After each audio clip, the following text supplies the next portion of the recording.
Corona frontline workers के लिए प्रधानमंत्री मोदी ने लॉन्च किया स्पेशल क्रैश कोर्स। देश के 26 राज्यों में 111 प्रशिक्षण केंद्रों की शुरुआत। डॉक्टरों पर हमले के विरोध में आज देश भर में प्रदर्शन। दिल्ली में एम्स के डॉक्टरों ने किया विरोध। 2 महीने बाद ओपीडी सेवा शुरू। प्रदेश में कोरोना की दूसरी लहर का निकला दम। 24 घंटे में 65,480 नए केसेस। इस दौरान 1,587 लोगों की मौत। 96% से ऊपर पहुंचा रिकवरी रेट। कोरोना ने दुनिया भर में बरपा कहर। अब तक 40 लाख से ज्यादा लोगों की मौत। महज 168 दिनों में 20 लाख लोगों ने गंवाई जान। मध्य प्रदेश में बीते 24 घंटे की बात करें तो प्रदेश में कोरोना के 145 नए केस सामने आए हैं। कोरोना संक्रमण के आंकड़े के हिसाब से मध्य प्रदेश में देश में 28वें स्थान पर है। वहीं प्रदेश में कोरोना का पॉजिटिविटी रेट 0.1% हो गया। भिंड और बुरहानपुर जिला पूरी तरीके से कोरोना फ्री हो गया है। जिले में ना तो कोई नया केस आया, ना ही कोई एक्टिव केस है। भोपाल में 9 अस्पतालों में अनियमितता पाए जाने पर सीएमएचओ ने रजिस्ट्रेशन रद्द करने का नोटिस जारी कर दिया है। आशा मल्टी स्पेशलिटी हॉस्पिटल्स के साथ ही जो तमाम हॉस्पिटल हैं उनके सेंटर्स को नोटिस जारी कर दिया है। अस्पतालों में प्रोटोकॉल का पालन नहीं किया जा रहा है। इसके साथ ही अस्पताल में भी अनियमितताएं पाई गई हैं, जिसके बाद सीएमएचओ ने इन अस्पतालों को नोटिस जारी करके रजिस्ट्रेशन रद्द करने की चेतावनी दी है। मध्य प्रदेश में किसानों को आत्मनिर्भर बनाने की दिशा में शिवराज सरकार ने एक कदम और आगे बढ़ा है। एमपी देश का पहला ऐसा राज्य होगा जहां किसानों के खेत की सुरक्षा के लिए चेन फेंसिंग लगाई जाएगी। चयनित विकास खंडों में आधुनिक तकनीकी पर आधारित औद्यानिकी फसलों के उत्पादन भंडारण से संबंधित ट्रेनिंग सेंटर स्थापित किए जाएंगे। उद्यानिकी मंत्री भारत सिंह कुशवाहा ने योजना को 100% धरातल पर उतारने के निर्देश दिए। ग्वालियर में महारानी लक्ष्मीबाई के बलिदान दिवस पर कांग्रेसी नेताओं ने लक्ष्मीबाई को श्रद्धांजलि दी है। कांग्रेस विधायक सतीश सिकरवार ने कहा है कि महारानी लक्ष्मीबाई किन परिस्थितियों और किन लोगों के कारण शहीद हुई हैं पूरा देश जानता है। इससे पूरा ग्वालियर शर्मसार होता है। कांग्रेस के बयान पर बीजेपी सांसद विवेक शेजवलकर ने कहा है कि इतिहास को झुटलाया नहीं जा सकता है, लेकिन बीती बातों को छोड़कर भविष्य के बारे में सोचना चाहिए। मुख्यमंत्री शिवराज सिंह चौहान ने भी रानी लक्ष्मीबाई को श्रद्धांजलि दी है। सीएम ने ट्वीट करके लिखा कि शौर्य, पराक्रम और साहस की प्रतिमूर्ति महान वीरांगना रानी लक्ष्मीबाई के बलिदान दिवस पर शत-शत नमन। वीरांगना रानी लक्ष्मीबाई सदैव भारत की बेटियों के लिए प्रेरणा का स्रोत रहेंगी।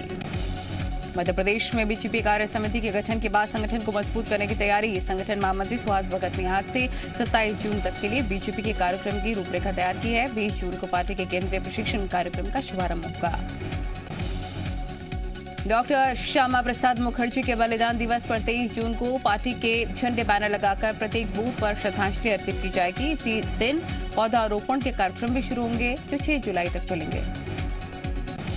रायपुर में जनता कांग्रेस छत्तीसगढ़ आज मुख्यमंत्री निवास का घेराव करेंगे। प्रदेश में पिछले 2 साल से नर्सिंग की परीक्षा नहीं हुई है। ऑनलाइन या ऑफलाइन किसी तरीके से परीक्षा नहीं हो रही है, जिस पर जनता कांग्रेस छत्तीसगढ़ के कार्यकर्ता आज हल्ला बोलेंगे। एमपी पुलिस में नौकरी का सपना देख रहे युवाओं के लिए एक अच्छी खबर। एमपी पुलिस में बम्पर भर्तियां होने वाली है। मध्य प्रदेश पुलिस में बम्पर भर्तियां होने वाली हैं। मध्य प्रदेश सरकार पुलिस विभाग में 18,000 रिक्त पदों के लिए जल्द ही भर्ती निकालने वाली है। मुख्यमंत्री शिवराज सिंह चौहान ने पुलिस विभाग में रिक्त पदों पर शीघ्र भर्ती के निर्देश दिए हैं। पुलिस महानिदेशक विवेक जौहरी ने बताया है कि प्रदेश में पुलिस जवानों के 18,000 पद रिक्त हैं, जिनकी भर्ती की प्रक्रिया जल्दी शुरू हो जाएगी। मध्य प्रदेश में 8,566 लड़कियों का अपहरण हुआ, जिसमें से अपहृत 5,000 से ज्यादा लड़कियों को पिछले 6 महीने के अंदर उनके घर वापस पहुंचाया गया है, जो कि कुल अपहृत लड़कियों का 60% है। सीएम ने अपहृत प्रत्येक लड़की को ढूंढकर सही सलामत उनके घर पहुंचाने के निर्देश दिए। सीएम शिवराज सिंह ने कहा कि केंद्र सरकार ने महिला पुलिस वॉलंटियर योजना के संचालन के लिए प्रदेश के 2 जिलों मुरैना और विदिशा को चयन किया। योजना के अंतर्गत प्रत्येक गांव वार्ड में एक महिला पुलिस वॉलंटियर बनाई जाएंगी, जो महिलाओं के खिलाफ अपराध के संबंध में कार्रवाई में सहायता करेंगी। कोविड प्रभारी मंत्री प्रद्युम्न सिंह तोमर ने ग्वालियर के सुपर स्पेशलिटी अस्पताल का निरीक्षण किया है। इस दौरान अस्पताल में फैली अव्यवस्थाओं को देखकर मंत्री भड़क गए और स्टाफ को जमकर फटकार लगाई है। ग्वालियर जिले में बिजली ट्रिपिंग की मिल रही शिकायतों को लेकर ऊर्जा मंत्री प्रद्युम्न सिंह तोमर ने खुद ही मोर्चा संभाल लिया है। बिजली ट्रिपिंग की समस्या के समाधान के लिए ऊर्जा मंत्री खुद ही बिजली के ट्रांसफार्मर पर चढ़ गए और वहां से झाड़ियों और जमे कचरे को हटाए। रतलाम जिले में जमीनी विवाद को रोकने के लिए एडीपी ने एक नई पहल शुरू की है। जमीनी विवादों को रोकने के लिए सभी थानों में जमीन विवाद के मामलों को चिन्हित कर उन्हें सुलझाने के निर्देश हैं। रतलाम में एसपी ने बताया है कि अभी तक 200 जमीनी विवादों के मामले चिन्हित किए गए हैं और उन्हें रोककर कार्रवाई शुरू कर दी गई है। जमीनी विवाद के मामले सामने आने पर दोनों पक्षों को बुलाकर समझाया जाएगा। मध्य प्रदेश छत्तीसगढ़ के लोगों को मिलेगी गर्मी से राहत। मौसम विभाग ने जारी किया है अलर्ट। एमपी के भोपाल, जबलपुर, इंदौर संभाग समेत कई इलाकों में बरसात की चेतावनी। इंदौर में करोड़ों रुपए के जमीन घोटाले के आरोपी भूमाफिया दीपेश बोरा एसआईटी ने उनको गिरफ्तार कर लिया है। दीपेश बोरा थाना एमआईजी और खजुराना में करोड़ों रुपए के जमीन घोटाले के मामले में फरार चल रहा था।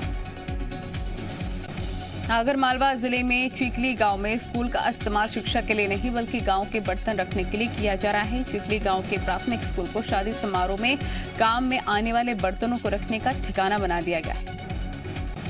पूरे मामले में जिला शिक्षा अधिकारी के अग्रवाल से बात की गई तो उन्होंने मामले की जांच के बाद कार्रवाई के आश्वासन दिए हैं। उन्होंने कहा कि अगर इसमें स्कूल की गलती पाई जाती है तो फिर संबंधित व्यक्ति को इसके लिए जिम्मेदार मानते हुए प्रशासनिक कार्रवाई की जाएगी।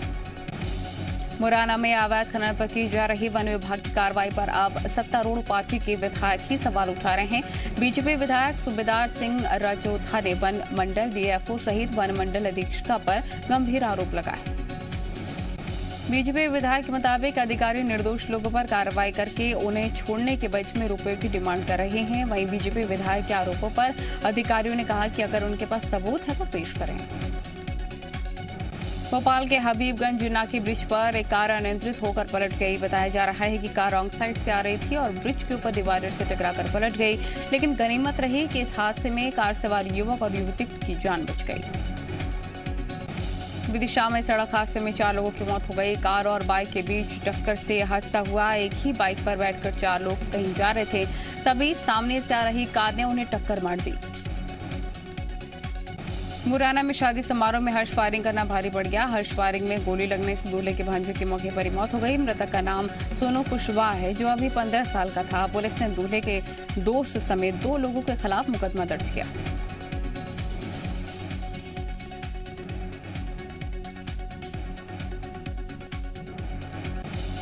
अंबेडकर नगर इंदौर में डेमो के लिए चलाई जा रही ट्रेन पटरी से उतर गई। राजेंद्र नगर रेलवे स्टेशन के पास ट्रेन डिले हुई है। मामले की जानकारी के बाद बड़ी संख्या में रेल राहत सेवा और रेलवे के अधिकारी मौके पर पहुंचे। उज्जैन के माधवनगर पुलिस ने एक शातिर ठग को गिरफ्तार किया है। ठग खुद को केंद्रीय सतर्कता आयोग का सदस्य और पीएमओ का सलाहकार बताकर उज्जैन आईजी कार्यालय रौब झाड़ने के लिए पहुंचा था। जांजगीर चांपा जिले के पंतोरा चौकी क्षेत्र में 15 जून की रात हुए महिला के प्री प्लान मर्डर का खुलासा हो चुका है। पति ने 2 अन्य लोगों की सहायता से महिला की हत्या की। पुलिस ने आरोपी पति देवेंद्र सोनिया और उसके दोनों सहयोगियों को गिरफ्तार कर लिया। जांजगीर चांपा में हुई वारदात में एक महिला भी शामिल थी। पुलिस ने बताया कि आरोपी को पत्नी के चरित्र पर शक था और इस बात को लेकर उसने मर्डर की प्लानिंग की। आरोपी की प्री प्लानिंग के तहत पति ने अपने साथी और उसकी बीवी की मदद भी ली। उज्जैन में एक महिला की अश्लील तस्वीर वायरल करने और ब्लैकमेल करने के मामले में पुलिस को सफलता हासिल की है। शहर के 1000 किलोमीटर पर पाकिस्तान बॉर्डर के पास से पुलिस ने आरोपी को गिरफ्तार कर लिया। आरोपी ने महिला की अश्लील तस्वीरें उसके रिश्तेदार को वो भेजने लग गया था। शिकायत पर पुलिस ने एक विशेष टीम बनाई जिसके बाद आरोपी का लोकेशन पता करके राजस्थान जिले में पाकिस्तान बॉर्डर स्थित गंगानगर वो पहुंच गई, जिसके बाद राजस्थान पुलिस की मदद से आरोपी को गिरफ्तार कर लिया गया। भोपाल में कैमरा मांगकर ठगी करने वाला आरोपी गिरफ्तार हो गया है। आरोपी के पास से लगभग 7.5 लाख रुपए और 19 कैमरा बरामद हो गए हैं। लोगों से कैमरा उधार लेकर वो वापस नहीं करता था। शहडोल में डकैती डालने की योजना बना रहे 5 आरोपी गिरफ्तार। पुलिस ने मौके से जब्त किया एक पिस्टल और एक कारतूस। मामले की जांच जारी। सतना में लापता हुए युवक का शव बराबर। सिविल लाइन के कड़िया टोला में गड्ढे से मिला शव। पुलिस ने 2 आरोपी को गिरफ्तार किया। पैसे के लालच में की थी युवक की हत्या।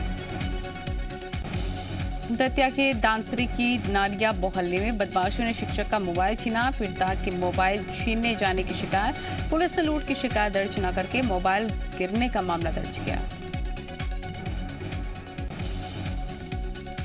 सतना में बैंक एटीएम कार्ड ठगी करने वाला अंतर्राज्यीय गिरोह के 5 सदस्य गिरफ्तार। आरोपी एटीएम कार्ड बदलकर ठगी को देते थे अंजाम। ग्वालियर पुलिस ने गोल पहाड़िया क्षेत्र में हुई युवक की हत्या का मामला सुलझा लिया। 3 आरोपी गिरफ्तार, लोहे के सरिये से की थी हत्या। निवाड़ी के तरीचर कला में थाने के अंदर मारपीट का वीडियो वायरल हुआ है, जिसमें नेताओं के 2 गुट आपस में छुपकर मारपीट करते नजर आ रहे हैं और पुलिस तमाशबीन बनी है। रतलाम में 1 घंटे की बारिश ने निगम के पोल खोलकर रख दी है। सभी नाले चौक हो गए हैं, जिससे बारिश का पानी सड़कों पर फैल गया। उज्जैन में 38 लाख रुपए के गणपति का दरबार सजाया गया है। सजावट में 10 रुपए के नोट से लेकर 2000 रुपए तक के नोटों का इस्तेमाल है। मान्यता है कि 5 बुधवार लगातार दर्शन करने से सारी मनोकामनाएं पूरी हो जाती हैं, जिसके बाद यजमान अपनी श्रद्धा के अनुसार बाबा का श्रृंगार कराते हैं। हाल ही में मनोकामना पूरी होने पर भगवान गणेश का विशेष श्रृंगार किया गया। 38 लाख के नोट से मंदिर का श्रृंगार हुआ। मध्य प्रदेश के शहर में जबलपुर में वह 7 आमों की रखवाली के लिए 6 गार्ड और 6 खूंखार कुत्ते तैनात किए गए हैं। इसका कारण आम की किस्म है जो भारत में दुर्लभ है और दुनिया में सबसे महंगे आमों में से एक है। आम बगीचे के मालिक ने बताया कि पहले हमें आम की इतनी बड़ी कीमत के बारे में नहीं पता था। पहले इस दंपति को लाल रंग के 2 आम के फल दिखाई दिए। ये मियाजाकी आम है जो पिछले साल अंतर्राष्ट्रीय बाजार में 2,70,000 प्रति किलो में बिक रहा था। सागर के ऐतिहासिक इलाका बंजारा झील अपने मूल स्वरूप को खोती नजर आ रही। करीब 400 एकड़ से ज्यादा के क्षेत्र में फैली झील अब छोटी होती नजर आ रही है। अतिक्रमणकारियों में कई रसूखदारों के नाम भी शामिल हैं, जिसके खिलाफ अब कांग्रेस के प्रदेश महासचिव जया ठाकुर ने नेशनल ग्रीन ट्रिब्यूनल में याचिका लगाई है। स्थानीय लोगों का कहना है कि झील के आसपास का अतिक्रमण हटाया जाना चाहिए। अयोध्या में राम मंदिर निर्माण की जमीन के विवाद में उतरी एनसीपी, कहा पारदर्शिता के लिए श्रद्धालुओं की गैर राजनीतिक समिति बनाकर इकट्ठे किए कोष के खर्च पर नजर रखनी चाहिए। कांग्रेस ने राम मंदिर न्यास की चंपत राय पर एफआईआर दर्ज करने की मांग की। भारतीय सेना के शीर्ष कमांडरों की 2 दिवसीय बैठक का पहला दिन चीन पाकिस्तान से लगी सीमाओं की स्थिति पर की गई समीक्षा, कहा भारतीय सेना संरचना में बदलाव के दौर से गुजर रही है। नई चुनौतियों का सामना करने के लिए टियर 2 कमान के आधार पर बनेगी सेना। नंदीग्राम में हार मानने को तैयार नहीं ममता, कलकत्ता हाईकोर्ट में मुख्यमंत्री की अर्जी पर आज होगी सुनवाई। शुभेंदु अधिकारी की जीत को दी चुनौती। एम्स ने जारी की है सीरो सर्वे रिपोर्ट, बच्चों पर तीसरी लहर की आशंका खारिज, कहा दूसरी लहर के बाद बच्चों में भी पाई गई एंटीबॉडी, वायरस म्यूटेंट नहीं हुआ तो खतरा नहीं। यूपी बोर्ड के नतीजों का फॉर्मूला तैयार, 20 जून को सीएम योगी को सौंपा जाएगा ड्राफ्ट। 12वीं के लिए 10वीं और 11वीं के अंक को बनाया जाएगा आधार। असम में कांग्रेस विधायक रूपज्योति कुर्मी ने किया है कांग्रेस के विरोध का ऐलान, कहा कि राहुल के रहते पार्टी आगे नहीं बढ़ सकती। मेहुल चौकसी को डोमिनिका कोर्ट ने दिया है जेल भेजने का आदेश। वकील ने कहा कि तबीयत ठीक नहीं, फिलहाल अस्पताल में ही रहेगा चौकसी।